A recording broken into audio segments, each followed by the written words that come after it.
সবাইকে প্রণাম, নমস্কার। সাপ্তাহিক কথামৃত পাঠের আয়োজনে সবাইকে স্বাগত জানাচ্ছি। ঠাকুর মানুষের সাধারণ গৃহীর বিশেষত যা কিছু সংকট, সেই জায়গাগুলোকে আবিষ্কার করে আমাদের চোখের সামনে যেন দেখিয়ে দেন। কারণ আমরা নিজেরা অজ্ঞানতায়ও মোহগ্রস্ত থাকি, এমনকি জ্ঞানেও। কথাটা ব্যাখ্যা হবে খানিকক্ষণ বাদে।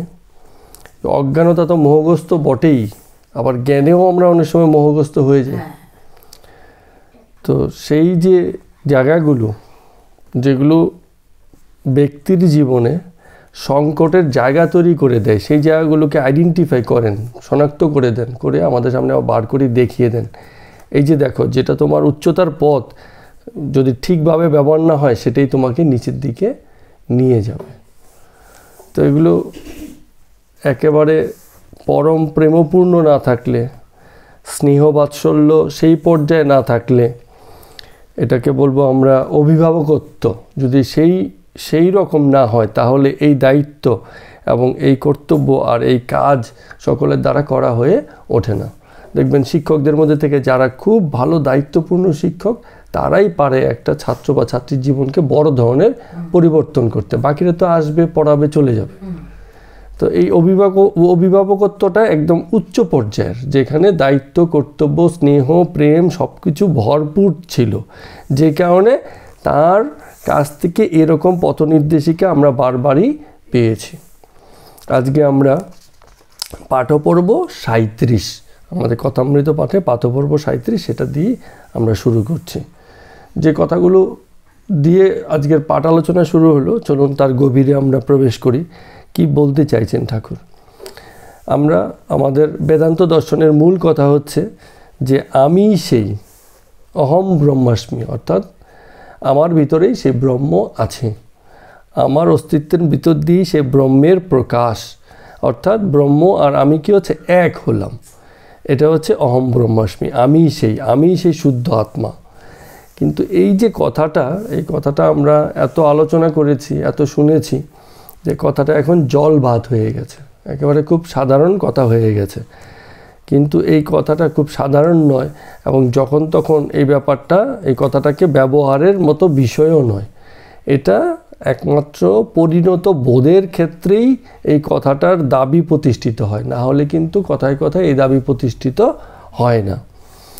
তো এখানে এসে একটা খুব সুন্দর জায়গাতে বলছেন, ঠাকুর বলছেন যে এই যে জগৎ ভরে যত ঐশ্বর্য তুমি দেখতে পাচ্ছ, সেই ঐশ্বর্যকে দেখে তাকে তুমি জেনে গেলে বা বুঝে গেলে এ ভাবলে কিন্তু বড় ভুল হয়ে যাবে।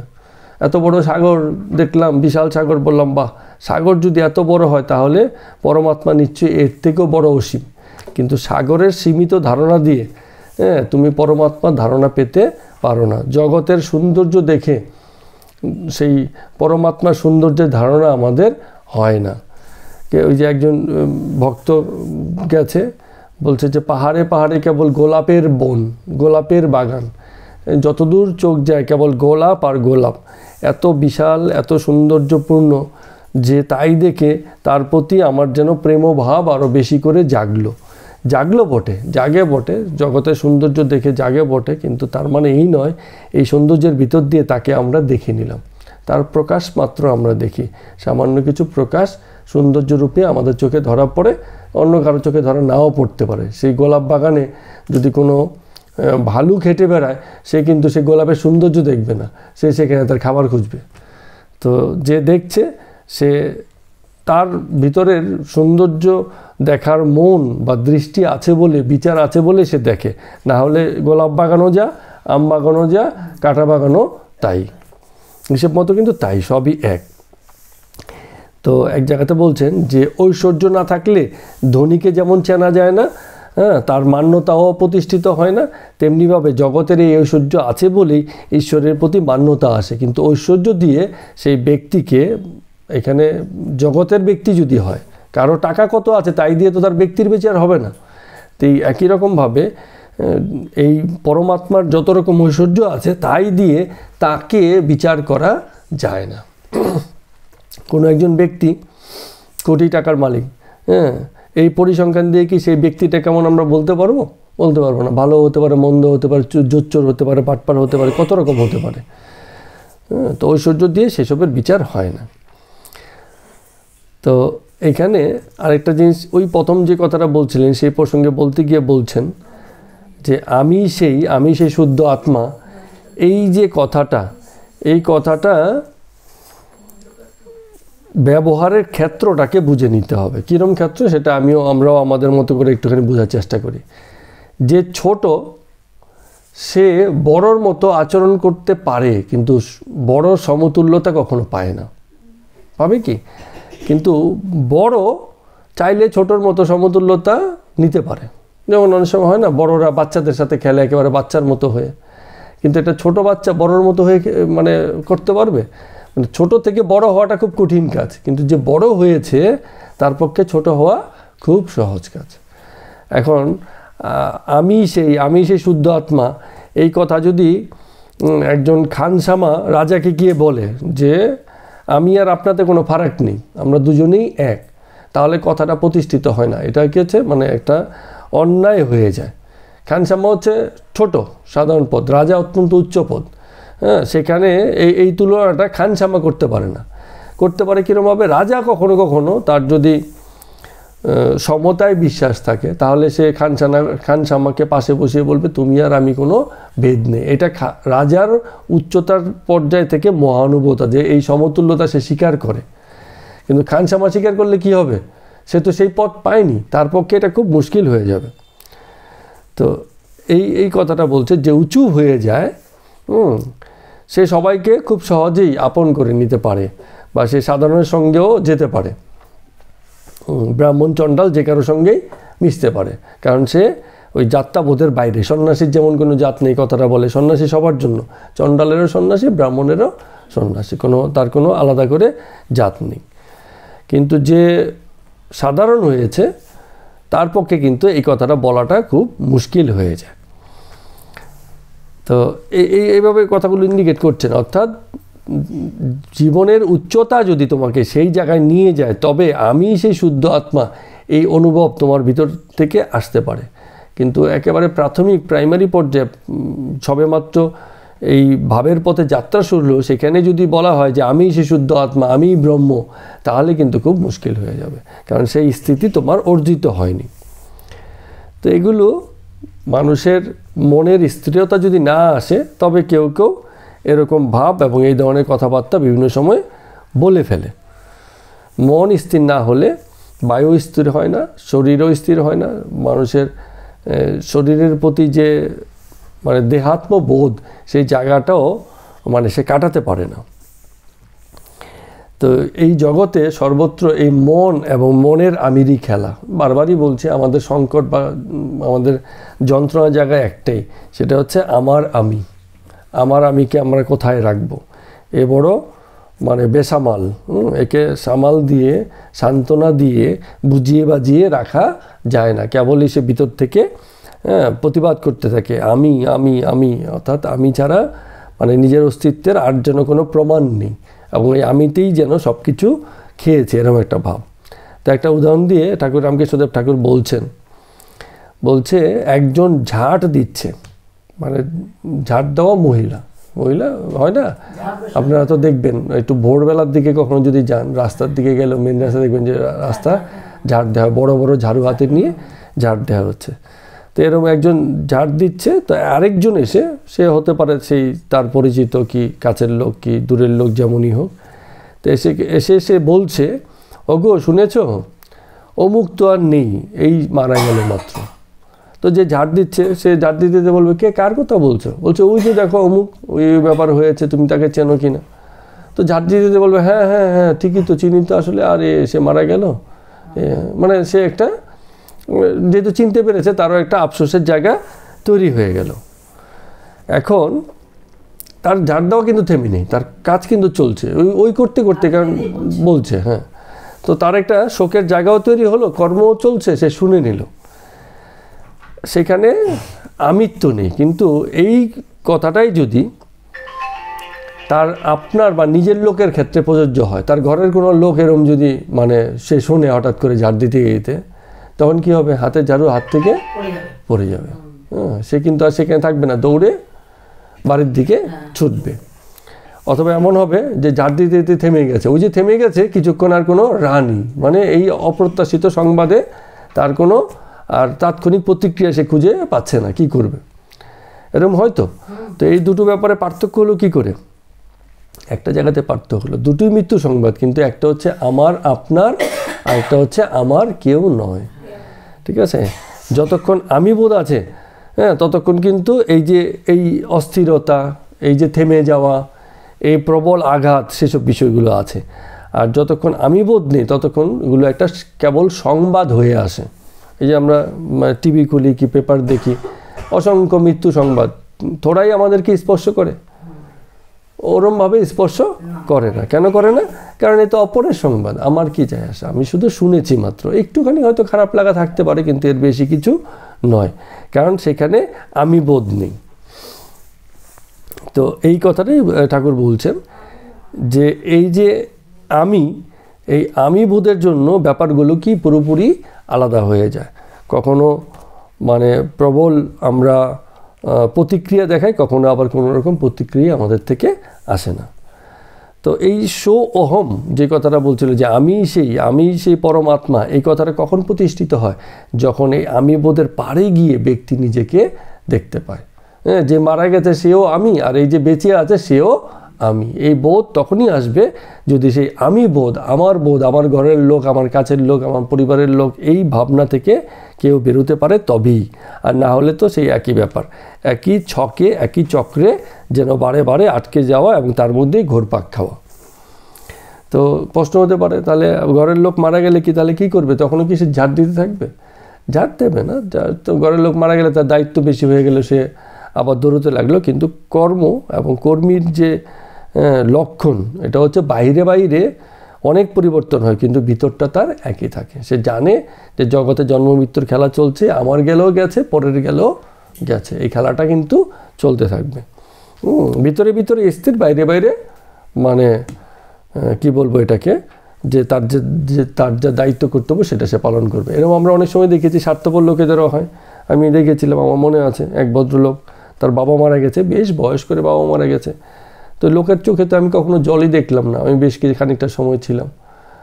কেন? কারণ বয়স্ক বাবা মারা গেছে, ধরে নিয়েছে বয়স্ক বাবা, আর সেও, তারও বেশ বয়স, তখন সে ভাবছে যে এটা তো প্রত্যাশিত, বাবা মারা যাবে, হয়তো বাড়ির অনেকে কাঁদছে, তার চোখে হয়তো জল নেই, সহজভাবে নিয়েছে।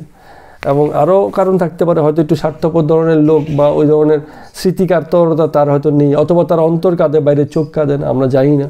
ঠিক আছে, কিন্তু তার চোখের জল দেখলাম না, সে দেখলাম স্বাভাবিকভাবেই যত জোগাড় যন্ত্র আছে মৃত্যুর পরে, যত রকম দেহাদি কাজটাদি করার জন্য যত রকম আয়োজন আছে, সেসবে লেগে আছে এবং স্বাভাবিক কথাবার্তা বলছে, একে খবর দিচ্ছে, ওকে এই করছে, একে ওই করতে বলছে, এরকম। তো দুইয়েরই হয়, একটা হচ্ছে খুব স্বার্থপর ব্যক্তির কোনো রকম প্রতিক্রিয়া হয় না, আর যে জগৎকে দেখে নিয়েছে তার খুব একটা ভিতর থেকে প্রতিক্রিয়া হয় না। আর মাঝে যারা আছে তারা ক্রিয়া প্রতিক্রিয়ার মধ্যেই বেঁচে থাকে। তো ঠাকুর এখানে এক জায়গাতে এসে বলছেন, এটা ওই যে কথাটা দিয়ে আমরা শুরু করেছিলাম, কথাটা কিন্তু খুব সত্যি কথা, যে জ্ঞান, ওই যে জ্ঞানের কথা বলা হচ্ছে, সেই জ্ঞান একই সঙ্গে অহংকারেরও কারণ, আবার জ্ঞান হচ্ছে প্রেমেরও কারণ। যখন জ্ঞান এসে যায়, জগৎ বিষয়ে জ্ঞান এসে যায়, তখন কারো অহংকার হয়ে যায়, যে সে ভাবে যে আমি এটা জেনে গেছি, যে আমি এই জগতের খেলাটা জেনে গেছি। আর জেনে গিয়ে তার ফলটা কি? কারো যেটা হয়, জেনে যে গেছে, এতে সে আরও বেশি নম্র হয়ে যায়, জগতের প্রতি আর একটু বেশি বিনম্র হয়ে যায়, সহনশীল হয়ে যায়, আরও বেশি সহজ হয়ে যায়। জেনে যাওয়া মানে হচ্ছে এখন আমার কাছে খুব সহজ হলো। বইয়ের পড়াগুলো সব যখন পড়া হয়ে যায়, সিলেবাস যখন কমপ্লিট, তখন সহজ হয়ে যায়, পাতা উল্টালে তখন আর ভয় লাগে না। আবার কারো আছে বই পড়ে শেষ করে ফেলেছে, এই তার অহংকার শুরু হলো, বইয়ের সাথেও সংযোগ নেই, অহংকার হয়ে গেল। পরীক্ষার আগের দিন দেখা গেছে সে কিছুই পড়লো না, পরীক্ষা হলে গিয়ে দেখে কিছু মনে আসছে না, অহংকার, কাজের সময় আর অ্যাপ্লাই করতে পারছে না। তো অহংকার নয়, সহজ হয়ে যাওয়া, যে এটা আমার পড়া হয়ে গেছে, তাহলে এবার আমি ঠিক আছে, এবার বইটা একটু নাড়াচাড়া করলে, একটু দেখলে পরে আমি ব্যাপারগুলো বুঝে গেলাম। আর অহংকার হলে বই ছুঁড়ে ফেলে দিলাম, যা পড়ে ফেলেছি শেষ, এরপরে আর পরে গিয়ে কাজের সময় অ্যাপ্লাই করতে পারলাম না। প্রায়োগিক ধর্মের ক্ষেত্রে গিয়ে মুশকিল হয়ে যায়। আমাদের প্রত্যেকের এই সংকট কিন্তু সাংঘাতিক। যতই আমরা কথামৃত পাঠ করি, গীতা পাঠ করি, জীবনের সংকটের সময় কিন্তু আমাদের সেই বুদ্ধিগুলো, জ্ঞানগুলো আমরা কাজে লাগাতে পারি না। তখন দেখা যায় দশে যা করে আমাদেরও তাই অবস্থা হয়ে যায়। তখন এটা চিন্তা করি না এই ক্ষেত্রে শ্রীকৃষ্ণ ভগবান হলে কি করতেন, রামকৃষ্ণদেব ঠাকুর হলে কি পরামর্শ দিতেন বা কি করণীয় বলে মনে হতো, চলুন আমরা সেই বুদ্ধিটা এখানে প্রয়োগ করি। সেই জায়গাটাতে আর তখন আমরা কাজে লাগাতে পারি না। এটা হচ্ছে প্রায়োগিক ধর্ম ব্যবহারের ক্ষেত্রে আমাদের সীমাবদ্ধতা তৈরি হয়ে যায়। তো প্র্যাকটিস সব জায়গাতেই করতে হয়। যখন যাই কিছু শিখছি, যাই কিছু বুঝছি, যাই কিছু উপদেশ আকারে এসছে, দিক নির্দেশিকা আকারে এসছে, সেগুলোর ভরপুর প্রয়োগ জীবনে প্রতি মুহূর্তে ঘটাতে হবে। এই অভ্যাস তৈরি করলে তখন সংকটেই কি সুখেই কি প্রত্যেক ক্ষেত্রে সেসবের প্রয়োগ ঘটতে থাকে। আর আলাদা করে সংকটের সমাধানের জন্য কারো কাছে যেতে হয় না।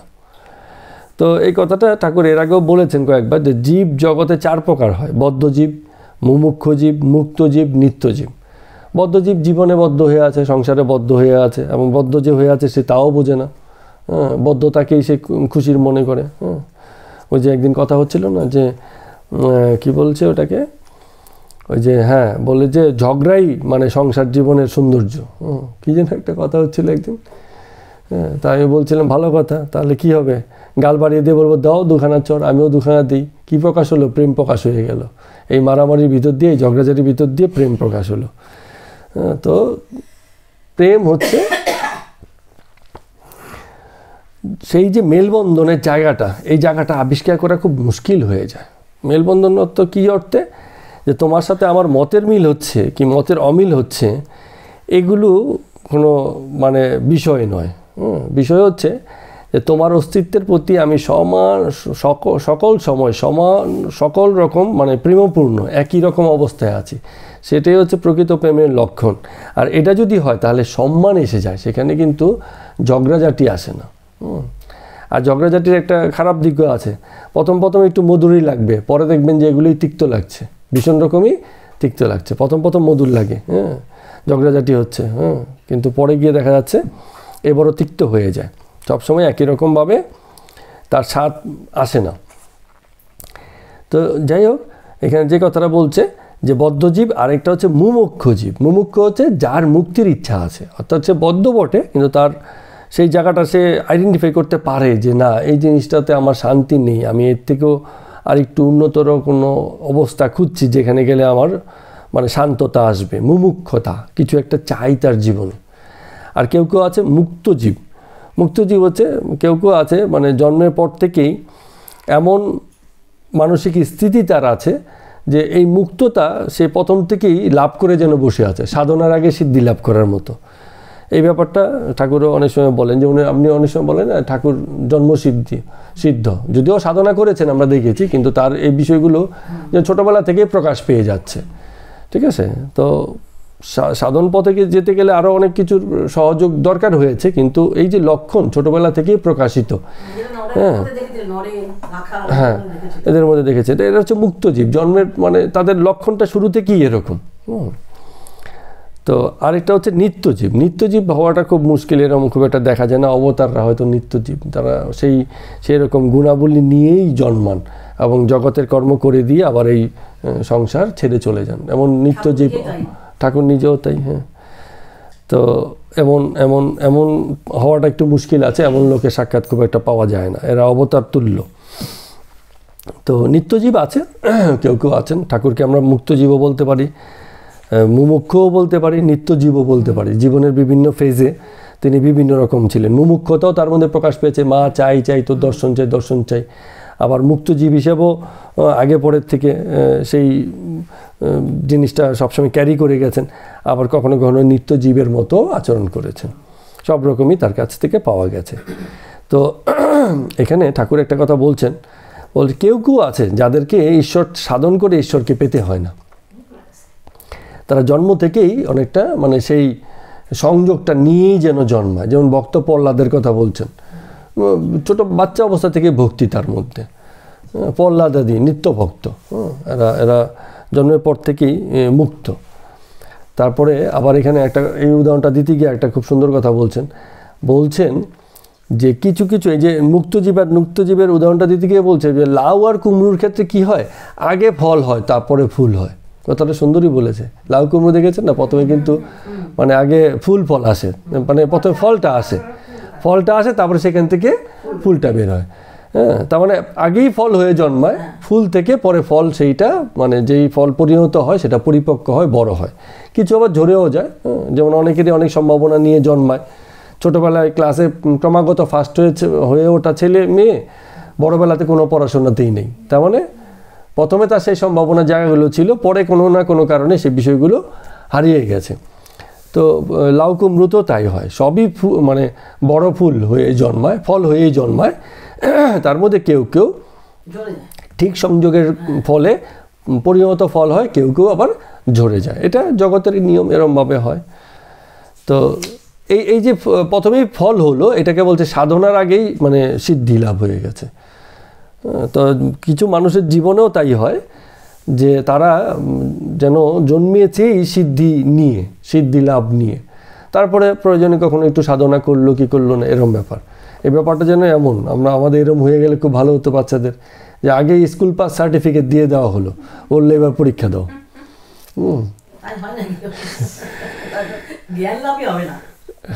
এখন তারপরে বললো পরীক্ষা দাও।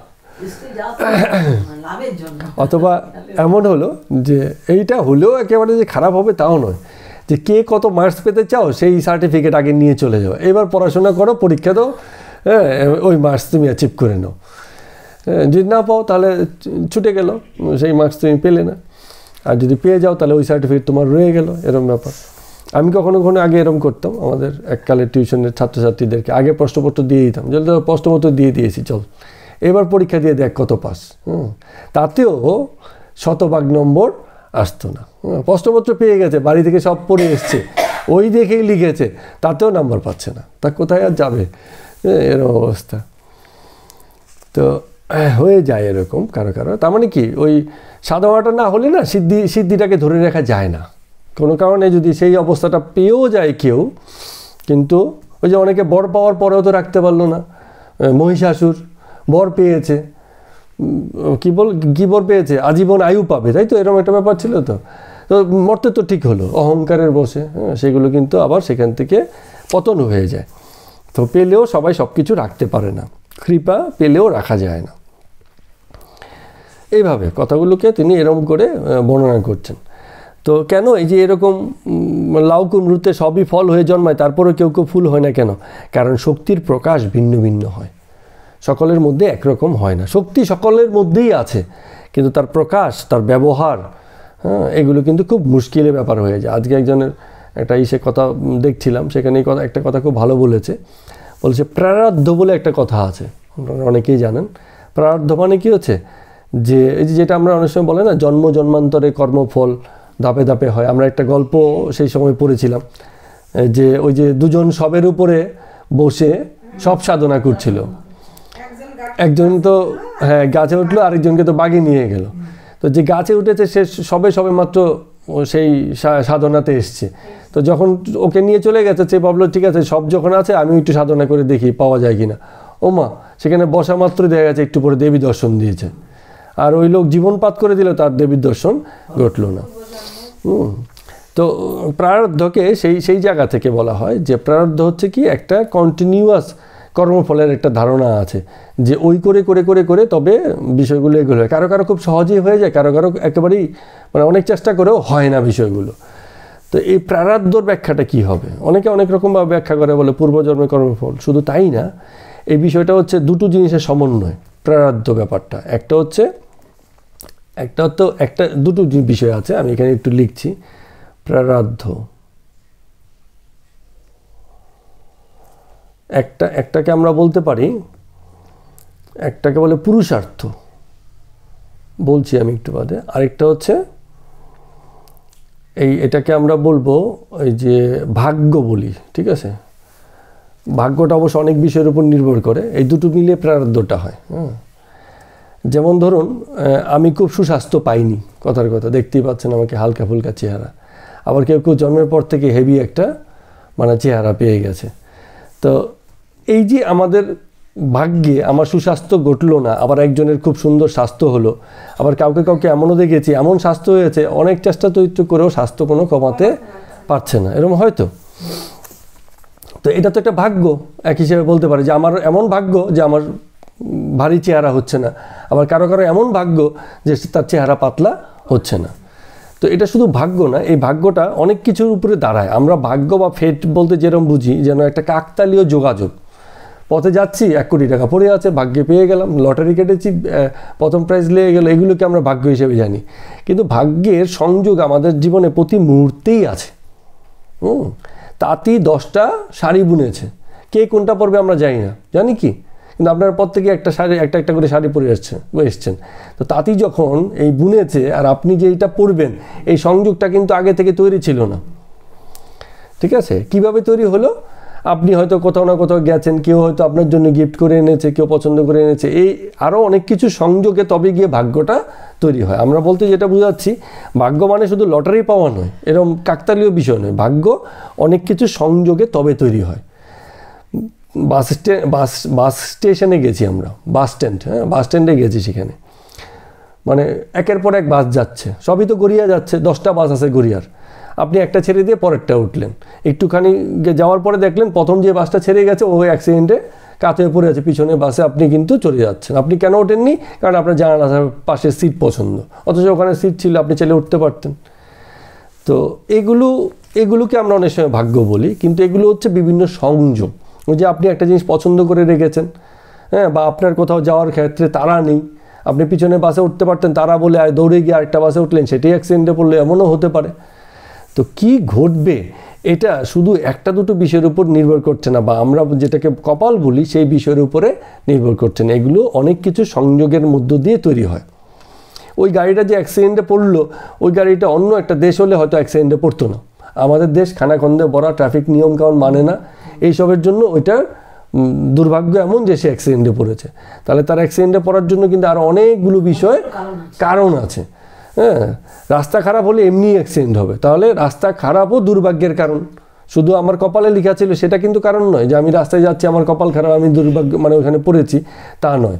এটা মানে রাস্তারও কারণ, দেশের প্রশাসনের অবস্থা ভালো না, সব দিকেই মানে একটা সামগ্রিক ব্যবস্থার ভিতর দিয়ে একটা ভাগ্য তৈরি হয়। এই ব্যবস্থাপনাকে আমরা যখন ভাগ্য বলছি, আমাদের এই রামকৃষ্ণদেব ঠাকুর বা আমাদের গ্রন্থের মধ্যে এই ব্যবস্থাপনার নাম হচ্ছে জগৎ। জগৎ এই ব্যবস্থাপনারই নাম, অর্থাৎ এখানে ভালো মন্দ সব কিছু মিলিয়ে মিশিয়ে আছে, বিভিন্ন রকম ফাঁদও আছে, আবার বিভিন্ন রকম মুক্তিও আছে। তার মধ্যে থেকে কেউ ফাঁদে পড়লে সে ভাবে আমার এটা দুর্ভাগ্য, মুক্ত থাকলে সে বলে আমার সৌভাগ্য যে আমি বেরিয়ে গেছি। কিন্তু এই যে ব্যবস্থাপনা, এর নামই হচ্ছে জগৎ। এই জগতের এই যে ব্যবস্থাপনা, এই ব্যবস্থাপনার সঙ্গে যদি পুরুষার্থ যোগ হয় তবে যে ব্যাপারটা দাঁড়ায় সেটার নাম হচ্ছে প্রারব্ধ। একদম টেকনিক্যাল টার্মে কথাটা বলছি। অর্থাৎ জগতে কে কীরকম জগতের থেকে ফল পাবে, কি উপকার পাবে, কি তার ক্ষতি হবে, এটার সঙ্গে পুরুষার্থ কথাটা মানে হচ্ছে তার ব্যক্তির উদ্যোগ বা সক্ষমতা। ওই যে বলে না যে সকলের মধ্যে, ঠাকুর একটা কথা তো বলেছেন যে সকলের মধ্যেই শক্তি আছে, কিন্তু কারোর মধ্যে বেশি প্রকাশিত, কারোর মধ্যে কম। হ্যাঁ, ট্রেনিং সবাই নেয়, কিন্তু যখন ওই যে সাঁতার প্রতিযোগিতা হয় 1-2 জন ফার্স্ট হয়ে যায়, বাকিরা পিছিয়ে থাকে। এটাকে সমান বা সমতা আনার জন্য কি হয়, যারা ওই প্রতিযোগিতা অংশগ্রহণ করে প্রত্যেকের ওজন সমান হয়।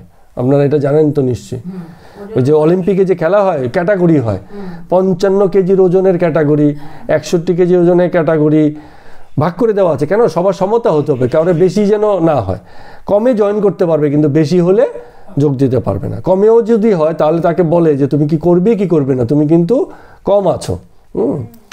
তো সমতা রেখে তবে গিয়ে সেখানে প্রতিযোগিতাটা হয়, তার মধ্যে থেকে কেউ কেউ মানে জিতে যায়। তো যে অতিরিক্ত সক্ষমতা দেখায় তার ভিতরে সে পুরুষার্থ বা এই সক্ষমতার যে খেলাটা আছে সে কিন্তু প্রচণ্ড পরিমাণে বা তার সর্বোচ্চ পরিমাণে খেলতে পারে।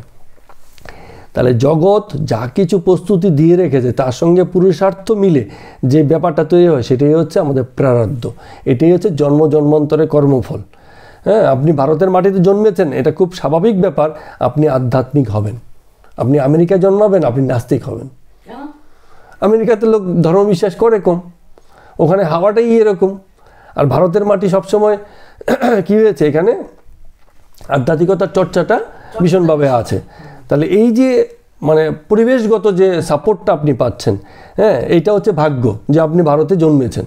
কিন্তু হলে কী হবে, এখানে থেকেও আপনি নাস্তিক হতে পারেন যদি আপনার পুরুষার্থ, আপনার ভিতরকার চাওয়া পাওয়া চেষ্টা সক্ষমতা সেটা যদি আপনার না আসে, না আচ্ছা, হ্যাঁ, তাহলে হ্যাঁ ইসকন আছে। ইসকন তো আর পুরো আমেরিকা নয়, ইসকন হচ্ছে আমেরিকার একটা অংশ বিশেষ। হ্যাঁ, ওদের প্রবণতাই তাই। জার্মানিতে গেলে ম্যাক্সিমামই আপনার মানে সুইজারল্যান্ডে তো সবই নাস্তিক, মানে তারা ঈশ্বরে কোনো বিশ্বাসই করে না, ধর্মকর্মই মানে না। কিন্তু হ্যাঁ, সুইজারল্যান্ড কিন্তু অত্যন্ত সভ্য দেশ, হ্যাঁ, খুবই ভালো দেশ। আমাদের মতো অসভ্য অন্তত নয়, এত কিছু মেনেও আমরা যতটা পরিমাণে অসভ্যতা করি, সুইজারল্যান্ড সেসব নেই। অত্যন্ত সভ্য দেশ, শৃঙ্খলাপূর্ণ দেশ, নিয়মকানুন মানে সব দিকে এগিয়ে, অর্থনৈতিকভাবে সম্পদশালী, প্রাকৃতিকভাবে সচেতন, সব দিকেই তারা এগিয়ে আছে। কিন্তু তাদের বিষয় হচ্ছে তারা মানে ঈশ্বর মানে না, নাস্তিক্যবাদের দেশ। তো এই তাহলে ওইখানে যে জন্মালো, সেটা তার ভাগ্য। কিন্তু এই ভাগ্যের পরিবর্তন হতে পারে যদি পুরুষত্ব তার সঙ্গে যোগ হয়ে যায়। ওখানে থেকেও কেউ ওখানেও সবাই যে 100% মানে না তা না, তার মধ্যে তো দেখা যায় 2-4 জন এমন আছে যারা ভীষণ রকম আধ্যাত্মিক বা আমাদের ঈশ্বর প্রবণ লোকও সেখানে আছেন। কিন্তু পরিবেশ কিন্তু তার উল্টো, বিপরীত। আবার ভারতেও যেটা হয় যে এত সুন্দর আধ্যাত্মিকতার দেশ, কিন্তু এখানে মানুষ ভীষণই মানে অনাধ্যাত্মিক এবং ভীষণই স্বার্থপর, দেহাত্মবোধ এবং জগৎ বিষয়ে আসক্ত, মোহগ্রস্ত লোকজন প্রচুর আছে। তো কোথায় মানে পার্থক্যটা হয়ে যাচ্ছে, ওই পুরুষার্থের জায়গাটা। ভাগ্যের জায়গাটা প্রায় সকলেরই একই হচ্ছে, কিন্তু পুরুষার্থ আলাদা বলে ব্যাপারগুলো কিন্তু আলাদা হয়ে যাচ্ছে। এই কথাটাকে বলে প্রারব্ধ। তো যখন ঠাকুর এসবগুলো কথাগুলোকে ব্যাখ্যা করছেন যে বদ্ধজীব, মুমুক্ষুজীব, মুক্তজীব, নিত্যজীব, যারা মুক্ত আর নিত্যজীব তারা এই প্রারব্ধের যে ব্যবহার সেটা সর্বোচ্চ করতে পারেন। হ্যাঁ, অর্থাৎ পুরুষার্থকে কাজে লাগিয়ে ভাগ্যের পরিবর্তন নিজেরা করতে পারেন। আর যারা করতে পারে না তারা শুধু ভাগ্যের মধ্যেই থাকে, তাদের প্রারব্ধ কিন্তু অত্যন্ত দুর্বল হয়। তো যে কথাটা এখানে বলছিল যে লাউ কুমড়োর সব ফুলই কি হয় না, এই ফল হয় না, মানে সব ফলই ফুলে হওয়ার পরে পরিণত হয় না, পরিণত ফল হয় না। হ্যাঁ, এইখানে কি হয়, এখানে কোনো সচেতন সত্তা কাজ করে না। মানুষের ক্ষেত্রে যেমন সচেতন সত্তা কাজ করে, পুরুষার্থটা কাজ করে, সেখানে সেটা কাজ করে না। সেখানে শুধু প্রকৃতির খেলাটাই কাজ করে, অনির্বাচিত তত্ত্ব।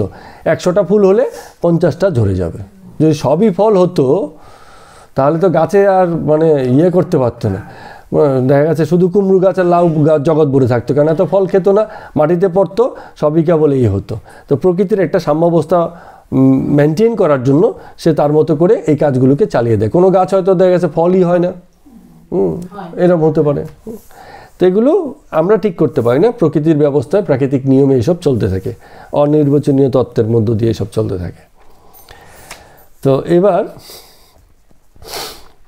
এখানে এসে ঠাকুর বলছেন, ঠাকুর রামকৃষ্ণ দেব ঠাকুর দুপুরে আহারান্তের শেষে কিছুটা বিশ্রাম করছেন এবং সেখানে রাখাল, হাজরা, রামলাল আর অনেকে সেদিনকে আছেন।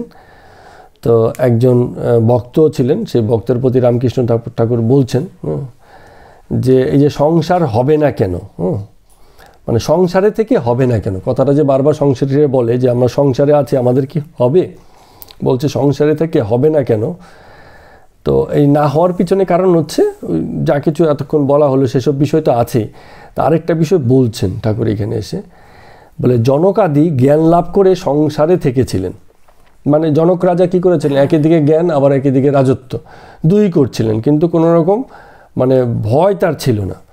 তো কোনো একদিন কোনো এক বৈরবীকে দেখে এই জনক রাজাও মুখ হেট করে ফেলেছিল। এটা হচ্ছে স্ত্রী দর্শনের সংকোচ। রাজার মনেও এই সংকোচ থাকে যে স্ত্রীদের দেখে তাদের দিকে বরাবর তাকাতেন না। হ্যাঁ, তখন বৈরবী তো আবার মানে কি, সে সাধনা তন্ত্র যে কোনোভাবে প্রতিষ্ঠিত। সে তখন বলল যে রাজা জনক, তোমার দেখি এখনও পুরোপুরি জ্ঞান হয়নি, এখনও নারী পুরুষের বোধ বা ভেদ তোমার মধ্যে রয়ে গেছে। হ্যাঁ, রয়ে গেছে, কারণ স্ত্রী বলেই তো মাথায় নিচু করে বসে আছো। হ্যাঁ, আর যদি তোমার পূর্ণ জ্ঞান হতো তাহলে স্ত্রী আর নারীর মধ্যে কোনো ভেদই তোমার মধ্যে থাকতো না। যেমন ঠাকুরের অনেক সময় এই ধরনের ভেদ ছিল না, নারী পুরুষের স্ত্রী জ্ঞান কখনো কখনো ছিল তীব্রভাবে, কখনো কখনো ছিল না। হ্যাঁ, ওই বাড়ির মেয়েদের ওই যে কী বলে রাসমণির বাড়ির মেয়েদের অন্দরমহলে ঢুকে যেতেন। হ্যাঁ, মানে অত এখানে যে সবসময় ঢোকা যায় না বা একটুখানি চিন্তা করে বা একটু ই করে ওইসব মানে জ্ঞান নেই। হ্যাঁ, ঢুকে যেতেন। ওরাও খুব ভালোবাসতো ঠাকুরকে সরলতার জন্য, ছেলে মানুষের জন্য। তো বিষয়গুলো ওরকম ছিল আর কি। তো এবার ঠাকুর এসে এখানে এক জায়গাতে বলছেন যে এই কথাটাকে উল্লেখ করে বলছেন যে কাজলের ঘরে যতই শেয়ানা হও না কেন একটু না একটু কালো দাগ গায়ে লেগেই যাবে।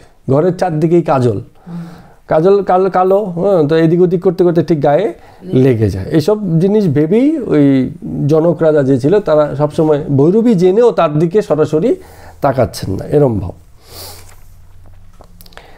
তো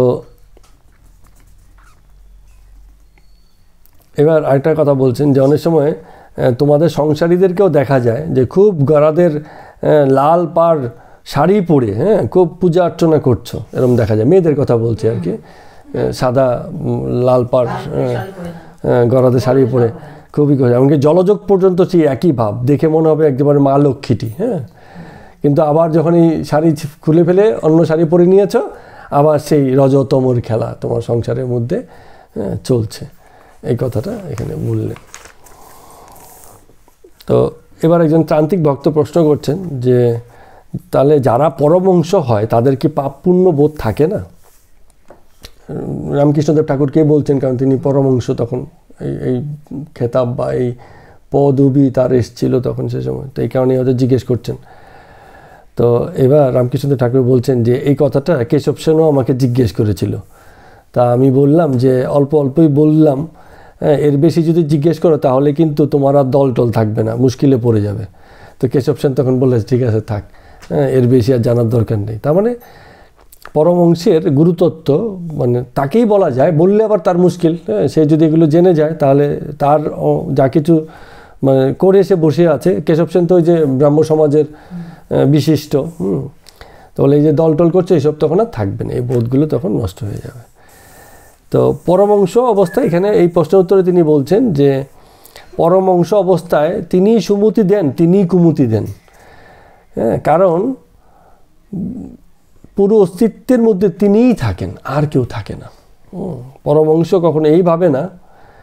পরমংশ কি, ওই যে আমরা এটা তো আমরা সবাই জানি, হংস মানে হচ্ছে হাঁস, যে হ্যাঁ পরমংশ। তার মানে তার এই যে যোগ্যতা, হ্যাঁ, যে জগতের বালি চিনির ভিতর থেকে চিনিটাকে বার করে নিয়ে তার স্বাদ অন্বেষণ করা, সেটা সবার হয় না। তো যার হয়ে যায়, হ্যাঁ, সে তার কার হয়, যে জগৎকে মানে তার অভিন্ন তিনি স্বরূপেই দেখেন যে জগতে যা আছে তুমিই আছো, আমার মধ্যে তুমি আছো, আমার বাইরে আর কিছু নেই, সব কিছুই তখন এক।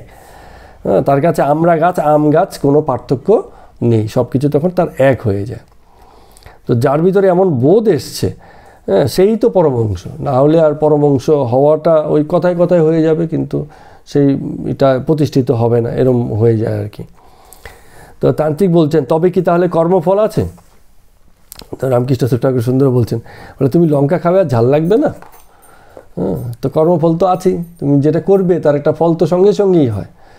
হ্যাঁ, সঙ্গে সঙ্গেই হয় কর্মফল। এই যে অনেক সময় আমরা বলি না যে এখন পরের জন্মে, এগুলো আসলে সঠিক কথা নয়।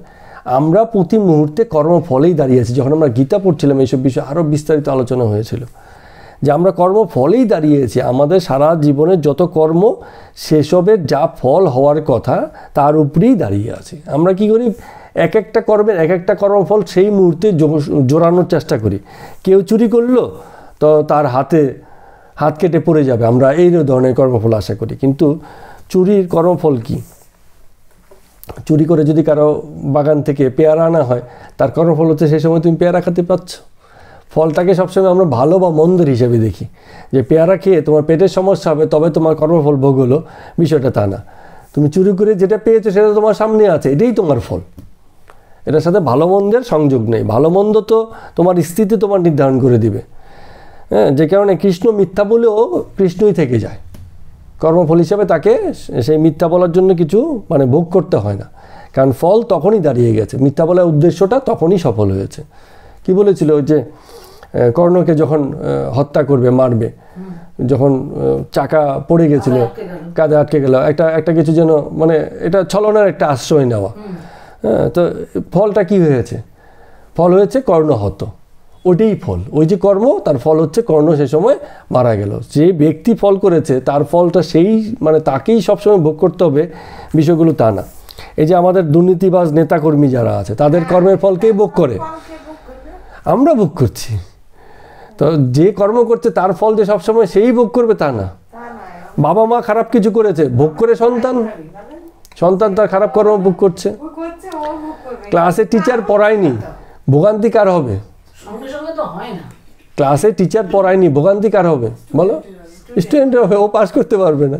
তাহলে কর্ম করছে একজন, ফল ভোগ করছে আরেকজন। তো কখনই কর্মফল কোন কেবলই যে ব্যক্তিগত তা নয়, কর্মফল হয় সমষ্টিগত। সকলের কর্মফল আমাদের ভোগের কারণ হয়ে যায়।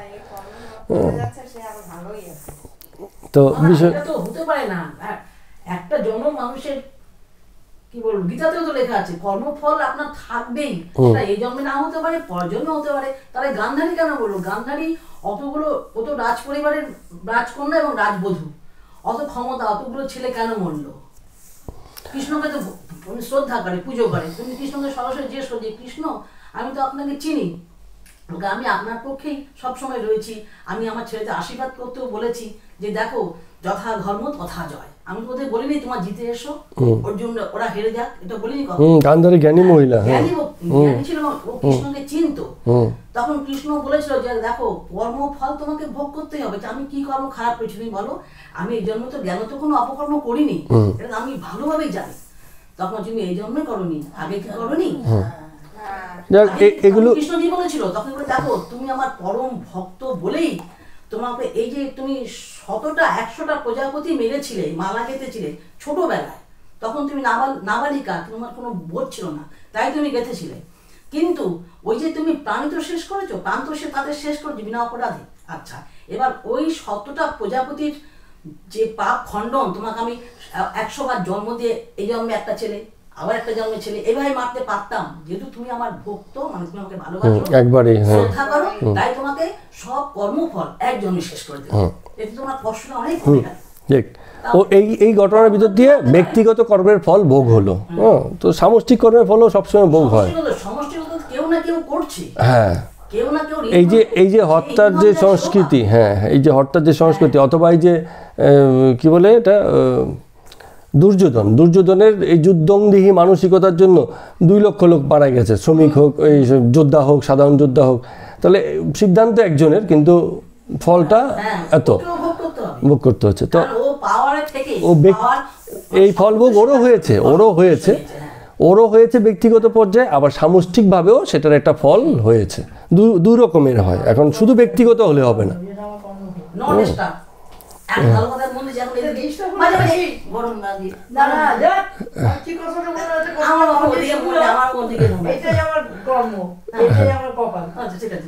ভালো কথা বললাম, সেটা শুনলো না, ওটাকে অন্য বেঁকিয়ে নিল। কথা আছে না, যাকে দেখতে না তার চলন পাবে, এই প্রমাণ হলো। আর কথা বলবো না। আচ্ছা, আমি একটা ভালো কথা বললাম, তুমি সেটাকে নেগেটিভ নিলে। এখন বলবো না, শুনুন। ছাড়বো। আচ্ছা, এবার ভালো কথা বলতে গেলাম, তুমি সেটা এরকম করলে। তো এই যে কর্মফলের যে খেলাটা বলছে, এটা তারই লীলা খেলা, ঠিক আছে? কারণ জগৎ জুড়ে এই যে খেলাটা তিনি চালিয়ে রেখেছেন, ঠিক আছে? এটা আমরা ব্যক্তিগতভাবে দেখি বা সামষ্টিকভাবে দেখি, যেভাবেই দেখি না কেন, এই লীলাটা চলছে, একই রকমভাবেই চলছে। তবে গেল দিনকে আমরা বলেছিলাম যে এমন কোনো ফল ভোগ আমাদের নেই যা আমাদের স্বতন্ত্র, কেবল আমাদেরই ভোগ। এই ভোগ মানে সেই আদি থেকে এখনো পর্যন্ত চলছে, আগামীতেও চলবে, ঠিক আছে? এই কোনো এমন নয় যে কেউ একদম পুণ্যাত্মা বলে সে কোনো ফল ভোগ করবে না, তারও কিন্তু ফল ভোগ হতে পারে। যখন ভূমির ধস হয়, সে পাপী এবং পুণ্যাত্মা সবাইকে নিয়েই সে যায়। যখন সুনামি আসে, কাউকে ছাড়েন না। তো এগুলো কি তাহলে প্রত্যেকটা ব্যক্তিতে কর্মফল না, এগুলো সামষ্টিকভাবেই জিনিসগুলো আসে। অর্জুনকে বলেছিল, অর্জুন যখন আলের উপর দিয়ে নদীর ধারে যাচ্ছে, তখন অর্জুন একদিন সেই অর্জুনের মানে কি বলে একটা নৌকা ডুবি হলো, হঠাৎ ঝড় উঠেছে, নৌকা ডুবি হলো, নৌকাতে অনেক লোক ছিল। তখন অর্জুন প্রশ্ন করলো যে নৌকা ডুবে গেল, এত লোক সব মরে গেল। আচ্ছা কৃষ্ণ, তোমাকে তোমাকে জিজ্ঞেস করি, এত লোক সবাই কি পাপী ছিল? কেউ ধার্মিক ছিল না? তোমাকে কৃষ্ণ হেসে বললো ঠিক আছে, আরেকদিন তোমাকে বুঝিয়ে দেবো। এবার আরেকদিন হেঁটে হেঁটে যাচ্ছে নদীর ধারে, সেখানে তখন নৌকো টোকে কিছু নেই, আলের উপর দিয়ে যাচ্ছে, কত পিঁপড়ে অর্জুনের পায়ে এরকম উঠেছে বেয়ে বেয়ে। অর্জুন কথা বলতে বলতে হাঁটছিল, তো অর্জুনের পায়ে লাইন সব পিঁপড়ে উঠেছে, সব একসঙ্গে কামড়ে দিয়েছে। তখন কৃষ্ণ বলছে যে কি হল, তুমি ছটফট করছে? বলে আরে এই পিঁপড়েগুলো আমাকে কামড়াচ্ছে, তারাও বন্ধু ছকা এইভাবে সব ধরে দিয়েছে একসাথে। তখন বললো দেখো অর্জুন, আজকে তুমি যে পিঁপড়েগুলো মারলে সবকটাই পিঁপড়ে কি তোমাকে কামড়িয়েছিল? বলছে তা তো বলতে পারবো না, এখন আমার দেখার সময় নেই, আমার জ্বালা করছে, আমি সব একসঙ্গে মেরে দিয়েছি। সেদিন নৌকা ডুবির সময় ওখানে ভক্ত কে ছিল অভক্ত কে ছিল সেটা আমার দেখার মুহূর্ত ছিল। এই যে গল্পটা বললেন, এটার সোর্সটা কোথায়? এটা এটা এটা কোথাও কোনো একটা কোথাও বইয়ে পেয়েছেন কি? কোথায় ছিল এটা? কোথায় পেয়েছিলেন এই গল্পটা? এটা মহাভারতে। মহাভারতে আছে? আচ্ছা, ওটার রেফারেন্সটা আমাকে দিয়ে রাখবেন, এটা আমার একটা প্রয়োজনীয় গল্প, কারণ এই গল্পটা আমি আরেক রকমভাবে অনেক সময় বলেছি। ঠিক আছে, যাক এটা সোর্সটা জানা থাকা দরকার আর কি। ঠিকই বলছেন। এখন আরেকটা জিনিস, এই যে কথাগুলো হচ্ছে, এই বলতে বলতে ঠাকুর আবার একটা গান গাইতে শুরু করলেন, খুব সুন্দর গান, দ্বিতীয় একদিন গেয়েছিলেন, মন রে কৃষি কাজ জানো না, এমন মানব জমিন রইল পতিত, আবাদ করলে ফলতো শোনা। প্রথম দুই লাইনই খুব সুন্দর কথা, যে একটাই তো জীবন, এই একদম হেলায় ফেলায় নষ্ট হলো, অথচ আবাদ যদি করা হতো তাহলে সেখানে কিন্তু খুব সোনা ফলতো। আর এটা কি বলছে, কালী নামের দাওরে বেড়া ফসলে তসরূপ হবে না। যদি তার নামের বেড়া দেওয়া হয়, তার আশ্রয়ে চলে যাওয়া হয়, তাহলে যা কিছু ভাবছি যে তসরূপ হয়ে গেছে, নষ্ট হয়ে গেছে জীবনে, সেসব বিষয়গুলো হবে না। সে যে মুক্তকেশী শক্ত বেড়া, তার কাছেতে জম ঘেঁষে না, মানে মৃত্যুকে পর্যন্ত এড়িয়ে দেওয়া যায় এরকম। তারপরে আরও কথা আছে, ওনারা গিয়েছেন খুব সুন্দর। তো এখন ওই যে কথাটা বলছিল, যে যখন হরিনাম, কালীনাম, রাম নামে চোখের জল আসে, তখন কি হয়, ওই যে ঈশের ক্ষেত্রে বলছিল যে রামকৃষ্ণদেব ঠাকুর বলছিলেন যে তাহলে কি পাপ পুণ্য কি পরমহংসদেরকে স্পর্শ করে না? তো বলছে তখন আর কোনো কিছুই, মানে সন্ধ্যা কবচাদি, এই যে নিয়ম কাউন যা কিছু, এগুলি কোনো কিছুরই আর সেই অর্থে প্রয়োজন পড়ে না, কর্মত্যাগ হয়ে যায়, কর্মের ফল তার কাছে আর যায় না। ওই করে যা ফল পাবে তার ফলেই সে দাঁড়িয়ে থাকে, ফলে ওইসবের প্রয়োজনটা তখন পড়ে না। তো এখানে আরেকটা গানের একটু গাইলেন তিনি, বললেন ভাবিলে ভাবের উদয় হয়, যেমন ভাব তেমনি লাভ, মূল সে প্রত্যয়। মানে যেমন ভাব হবে তেমনই লাভ হবে, এটা কিন্তু যথার্থ বলছে, এটা খুব সুন্দর, যেমন ভাব তেমন লাভ। অর্থাৎ আমাদের যার যেমন ভাব, ওই যে আমরা বলি না, কেউ এগিয়ে আছে কেউ পিছিয়ে আছে, ও এই করবে সেই করবে, এটার একটা খুব সরল সাধারণ সমাধান হচ্ছে যেমন ভাব তেমন লাভ। যে পিছিয়ে আছে সে তেমনই লাভ করবে, আবার যে এগিয়েছে সে তেমনই লাভ করবে। এখানে কেউ এগিয়েছে কেউ পিছিয়েছে এই কথা বলার আর মানে আলাদা করে অবকাশ নেই, কারণ যে যেমন স্থিতিতে আছে সে সেইভাবেই তার লাভটা তুলে নেবে করে।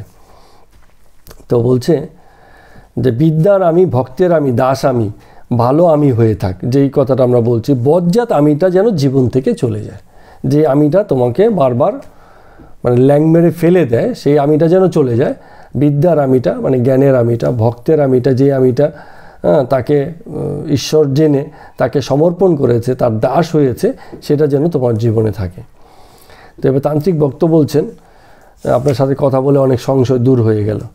বলেন না না, আমার সাথে কথা বলে নয়, আত্মার সাক্ষাৎকার হলে, জগতের দর্শন ঠিক হলে, ঈশ্বর দর্শন হলে, তবে গিয়ে সব সন্দেহ দূর হয়ে যায়। হ্যাঁ, শুধু কথা বলে তো হয় না, তাহলে তো এরকম অনেকেই ওনার কথা শুনেছে, হয়েছে কি সবার? হয়নি। আত্মার দর্শন হওয়া চাই, তবে গিয়ে সেই জায়গাটা তৈরি হয়ে যায়।